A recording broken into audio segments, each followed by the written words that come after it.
sobat semua, jumpa lagi di channel ini, dan pada video kali ini kita belajar tentang salah satu bagian dari Excel, yaitu penjumlahan atau sum.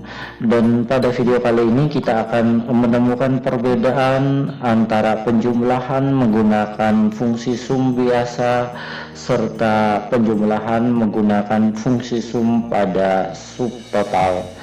Nah, contohnya seperti ini teman-teman, saya sudah punya tabel yang saya siapkan. Nah, tabel saya berisi kriteria-kriteria seperti ini: nama, kota asal, pekerjaan, dan pada kolom kontribusi ini saya sengaja membuatnya dalam dua alternatif ya, yaitu sum dan subtotal. Ini dengan maksud agar teman-teman bisa menemukan perbedaannya nanti ya. Nah, cara menjumlahkan dengan menggunakan fungsi sum biasa ya seperti pada umumnya, seperti ini, sama dengan terus kita ketik sum, terus buka kurung, dan kita bisa melakukan blok dari nilai-nilai atau kolom yang akan kita jumlahkan seperti ini. Sementara dengan menggunakan sum pada subtotal caranya agak beda teman-teman, seperti ini, sama dengan terus subtotal. Nah, kita klik aja subtotal.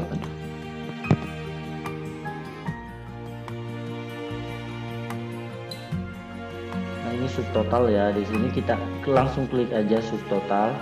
Nah, di sini ada pilihan, beberapa pilihan, kita pilih yang 109 ya. Kadang-kadang muncul 9 sendiri, kadang juga muncul 109 seperti ini ya. Jadi ada orang menggunakan sum 109, kita langsung klik, dan setelah itu kita ikuti arahan pada bagian bawah ini, function, dan selanjutnya kita koma ya. Karena ada settingan yang munculnya titik koma, jadi tergantung settingan yang teman-teman gunakan. Karena punya saya ini menggunakan koma, setelah koma kita blok seperti sum biasa, menjumlahkan biasa ya. Oke, dan teman-teman lihat hasilnya sama persis, 56.500.000. Nah, perbedaannya di mana teman-teman? Perbedaannya ketika kita ingin menjumlahkan berdasarkan kriteria atau parameter yang kita pilih.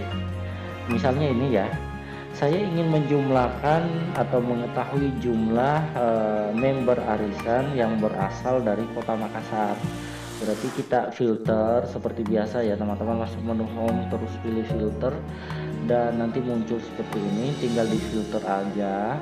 Kota asal kita pilih Makassar. Nah, ketika kita memilih Makassar, hasilnya seperti ini teman-teman.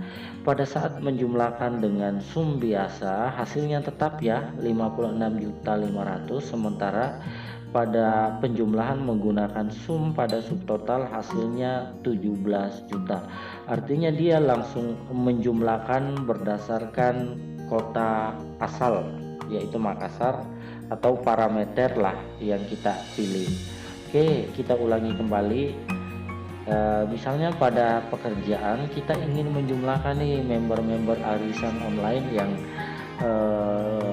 dari karyawan swasta. Berarti kita pilih di sini karyawan swasta. Nah, berapa sih totalnya? Kita lihat. Nah, hasilnya totalnya 25.500.000 pada penjumlahan menggunakan subtotal, dan pada penjumlahan biasa atau sum biasa hasilnya tetap ya 56.500.000. Oke teman-teman, harapan saya setelah menonton video ini teman-teman bisa menemukan sendiri, mengekspor sendiri, bisa menerjemahkan sendiri perbedaan antara fungsi sum biasa serta sum pada subtotal. Oke teman-teman, itu saja video kita pada kesempatan kali ini, dan sampai jumpa di video-video selanjutnya.